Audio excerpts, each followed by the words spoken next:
So the government has never stopped government employees from casually mentioning some religious beliefs. The Trump administration is going beyond that, though. They're encouraging prayer circles.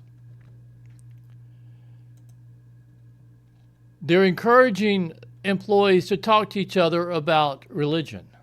Now, mind you, they're doing this after they've already encouraged Republican governors, especially, to pass illegal laws, unconstitutional laws, trying to define what anti-Semitism is. Now, anti-Semitism is not real. I know you've heard it enough times that you may believe it's real, but it's not real.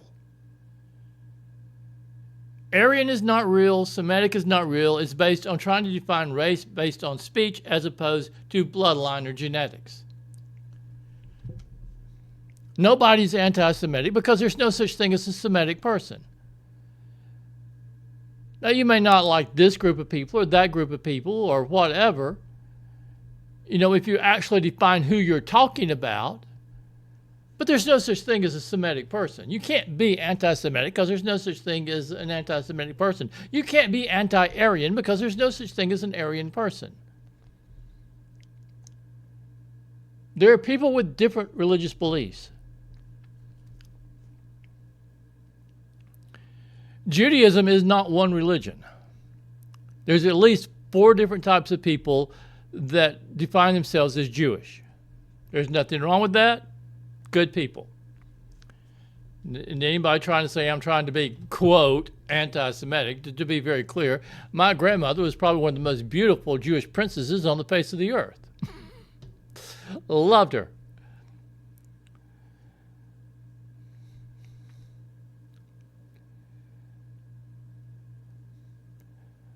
But according to this, federal employees can display religious items at work, pray in groups while not on duty, and encourage coworkers to adopt their faith.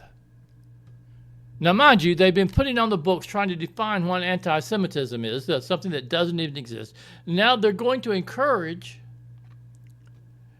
allow people to try to convert other people to their religion. Well, at the same time, they've been warning against you cannot hate this group of people that doesn't even actually really exist. You can lose your job if you're defined as anti-Semitic, even though there's no such thing as an anti-Semitic person. If you're accused of that, if they try to say you're that, they can cost you your job.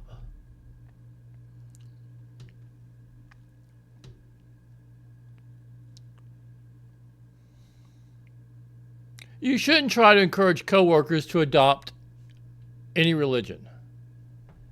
You should not do that. Now, on your free time, on the weekend, if you want to go house to house and with your Bibles and tell whoever opens their door to you what you believe and give them a pamphlet and invite them to come to your church on Sunday, fine. That shouldn't be done at work. Because what the Trump administration is doing, given their other behavior, given the Republican governor's unconstitutional move to define anti-Semitism, what they're doing is they're intentionally trying to create a hostile workforce. What they're trying to do is create a workplace where people may cross that invisible line. Don't talk religion at work. It don't matter. It does not matter how much Trump tells you you should talk religion at work. Don't talk religion at work. Whether you're a federal worker, whether you work for a city, county, whether you work at Microsoft, IBM, whether you work at some garage, don't talk religion at work. Just don't do it. It's a bad idea.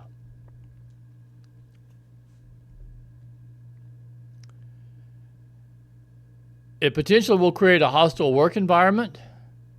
And potentially, regardless of what Trump is saying, it could end up causing you to get fired.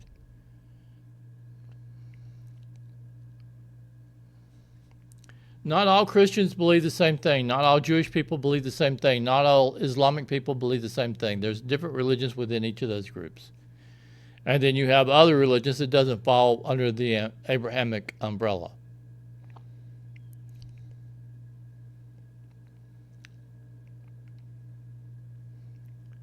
There's a place for religious debate. It's called church. There's a place for religious debate. It's called church. And it's okay to welcome people of other religions to your church to debate issues. That's perfectly okay. Religion should have an intellectual aspect. You shouldn't accept what's taught blindly. It's okay to debate religion, but not in the workplace. Now, I'm not saying if someone brings up religion, they should automatically be fired. That's not what I'm saying. I'm saying a good supervisor should have the ability to tell employees, don't do your prayer circle here at work. That's not proper.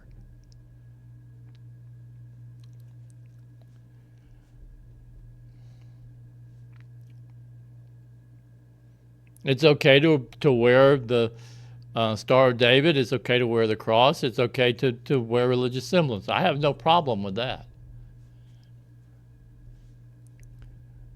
Now, you wear Mickey Mouse and it's a forgery, you might get sued. That's a different matter. The religion of Mickey Mouse is a dangerous religion.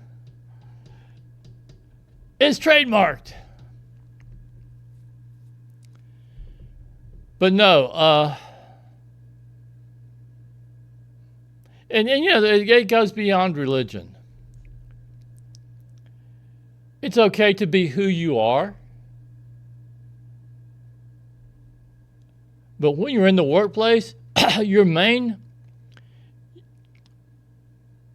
thing of what you are, of who you are, is a worker, an employee.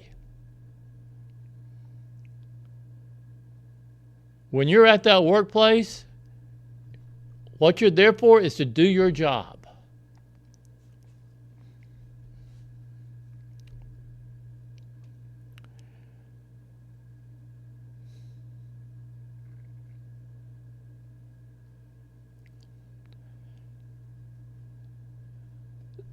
Now, I supported Trump. I'll be honest, I supported him. I supported him in 2016. I was not going to support him in 2024 because, well, he did a lot that I didn't like. But then the more the Democrats talked, and then they ended up running Kamala Harris, and after all was said and done, yeah, I ended up supporting him again. That doesn't mean I don't have a problem with him. That doesn't mean I agree with everything he does. People promote this idea that because Donald Trump survived an assassination attempt, he was saved by God. And I think Trump, to some degree, on some level, may actually believe that. Trump could just as easily have been saved by Satan. He could just as easily have been saved by some witch.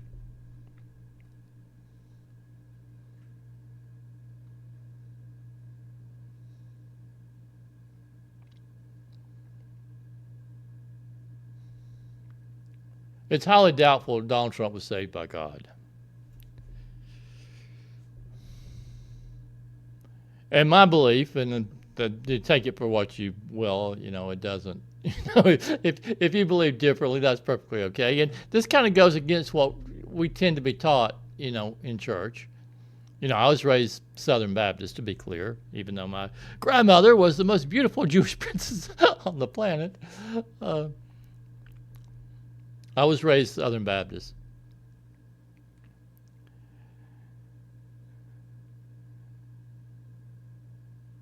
And to some degree, different preachers, they don't all say the same thing within the Baptist church. They have different viewpoints, and deacons and preachers. Part of the Protestant tradition is actually to debate religion. If the church is the way it should be. Not all churches are as they should be, obviously. Some preachers try to stifle debate. They try to put you down if you have debate. Like you say you believe in reincarnation, and you're saying that to a Southern Baptist minister. Oh my God, you're one of those. you know. Maybe you need to look for another church, son. My great grandfather was actually kicked out of the Baptist church. Let me get that chair. Can you guess what issue he was kicked out of the church on?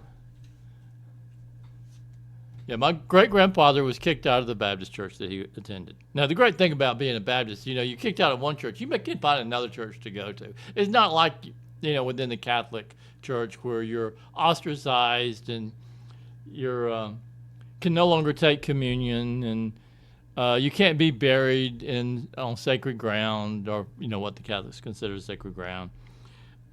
So you're kicked out of a Baptist church. Well, you just go to a different church. it's not a huge deal.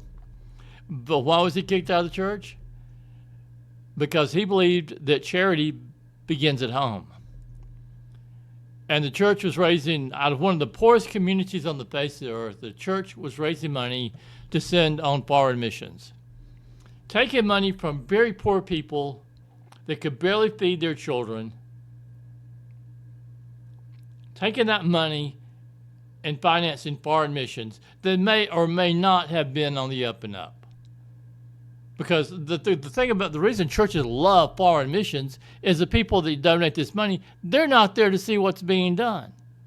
Now, if you have a charity operation that's based on the home front, where the people can actually see how the money's being spent, they can know whether the money's being ripped off or not. But if you got some foreign operation, the people are not necessarily going to see how small amount of that money is actually being spent on that foreign mission. They're not going to be able to tell the degree that that money is being ripped off. That's the reason at least some preachers love foreign missions. Now they may tell you that they love foreign missions because it's a way to bring more people into the church. And to some degree that may be true. But one reason that some preachers like foreign missions is because they're basically conning the people and ripping the people off. But do you want that kind of discussion in your workplace? Your preacher's a crook. No, he's not. Your preacher is a freaking crook. He said he spent all this money, and I talked to people there. They sent me back pictures. My preacher didn't do what he said he would do. Your preacher's a crook. My preacher's a wonderful man. He's got a beautiful wife. He's got the most polite 20 children I've ever seen. He has 20 children? Yes. How can he have 20 children? Well, he's been married 10 times. He's had 2 children by each wife. And you say he's a good man? He's a wonderful man. He says my apple pie is the best pie on the face of the earth. Do you want those discussions in the workplace? I don't think so. Anyway, much thanks for watching and listening. And if I've offended you, I'm sorry. Much thanks for watching and listening. I do appreciate it. Thank you.